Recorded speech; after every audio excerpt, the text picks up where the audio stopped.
CBSE Class 12th board examinations now stand cancelled. The Prime Minister held a meeting, said to be his personal intervention, where he said that the health of students is of paramount importance and that will remain to be the key agenda.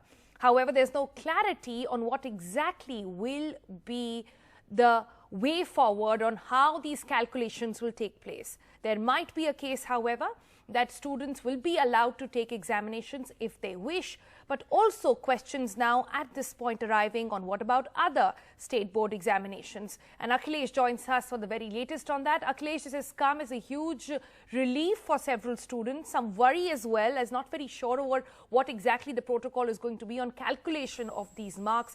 But the biggest worry at the moment is that some state boards have already announced examination. What happens to them? Well, those exams will continue, of course, because they come under the purview of the states, and states have already announced some like Haryana, Chhattisgarh, Gujarat and Uttar Pradesh. In fact, they have changed the format, and this decision today by the central government about the CBSE exam is of course surprising and bold, and of course I will call it a populist decision, because most of the states, they have given their advice in the last meeting with the education minister, saying that the exam should take place. This is what was disclosed by the education minister Ramesh Pokhriyal Nishank on that day, and he has already informed that to the Supreme Court that some decision will be taken.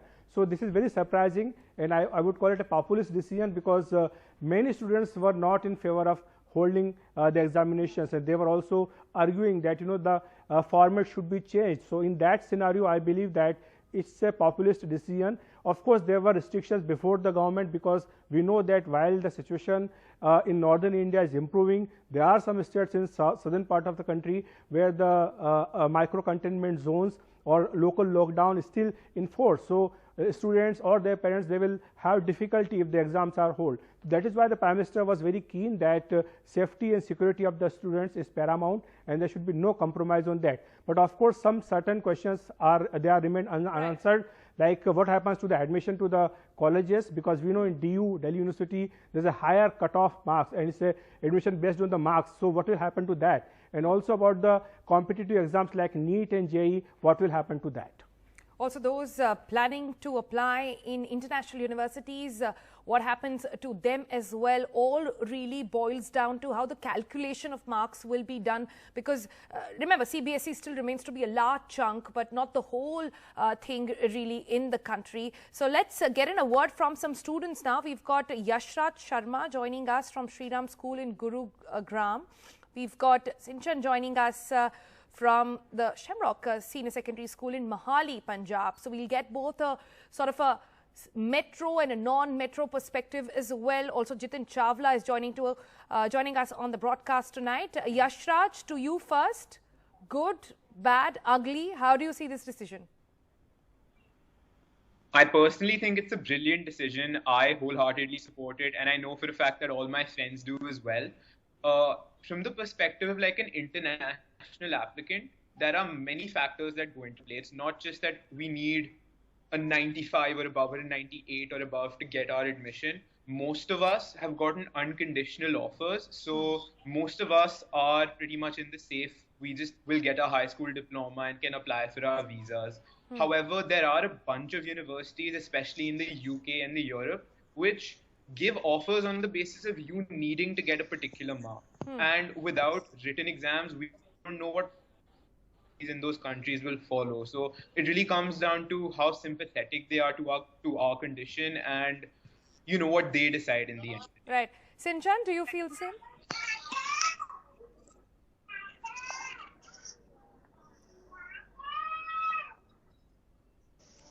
Sinchan, can you hear me? Yes, ma'am. Yes, ma'am. Yeah. Do you feel the same? Are you happy that exams are cancelled? So, ma'am, I feel that the very reason why we demanded cancellation in the first place was because we wanted to clear out this air of confusion. I still feel that there exists a confusion currently as well, for the very reason because we haven't been able to understand what will be the assessment procedure. Cancellation of exams is not the final step, it's the first step. The second or the next step should be a decision on how the cancellation procedure should work. The center and the state have said that there will be two basic methods which they might follow. The first being assessing the students on the basis of their last 3 year scores, and the second being an internal assessment. I still feel that the latter is a better option because of two basic arguments. The first being that we have been able to use this procedure last year as well, and we have been able to use this procedure in terms of 10th standard. So, which basically allows us to understand the loopholes or the shortcomings of this procedure so that we can work efficiently. Therefore, we should adopt this procedure rather than devising an entire new ideology and proliferating and practicing this same. So I think that the government what should I'm hearing from your students is that largely you guys are happy with what the decision is so far, but still need some clarity over what the way forward is going to be. And that way forward, Jitin Chawla, is not just restricted to this. Now, a lot of people saying that, well, this will at least for 1 year take the focus of sort of rounding up your entire education life with the score that comes out in 2 board examinations alone. So I have 3 main pointers on this. One is, of course, there has to be a structured mechanism. It has to be done fast, otherwise this entire thing loses relevance. A number of students have applied to outside India also, so these guys are waiting for the results. In fact, countries like Netherlands have already told us that if you cannot submit by this day, then the result is invalid for this year. And some countries like universities in US and Canada are still pretty flexible about it, but still So you want this assessment to happen quickly, that's one. Second is in the Indian universities. So like DU has been long using percentage. So this year there was a if and but about using CUCET. Some private universities have already conducted. They have already done their test.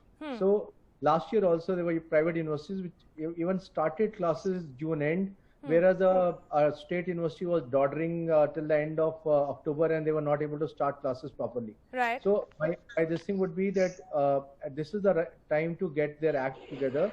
Already, National Testing Agency is conducting a national exam, so that can be used as a base, and already like more than 50 universities have signed on to it. But a university like DU also should sign on to it, so that children are in clear, and they should do it right. I mean, quickly in some time. Because it might still take for the schools to come out with their percentage. The written exam, the online exam thing will happen, and I think that can be used by university like DU also. So that is second. Third thing is there has to be a uniformity. So if a state board is doing the exam versus somebody is not doing the exam, there is a lot of mishmash. So I think there has to be a uniformity in the way the boards will function all across. So we still waiting to hear from the state boards actually, because the news has just come in. We wait to hear from them on what their reaction to this is going to be. The basic understanding would be that if this has happened in the center, at least the BJP ruled states are going to be quick to follow. What happens to the rest is something that we'll have to be watchful for. Thank you all for joining us tonight, and good luck to all your students. I'm sure there are more questions at this point, but we hopefully will be getting more answers to that as days progress, and we'll be bringing that to you right here on NDTV.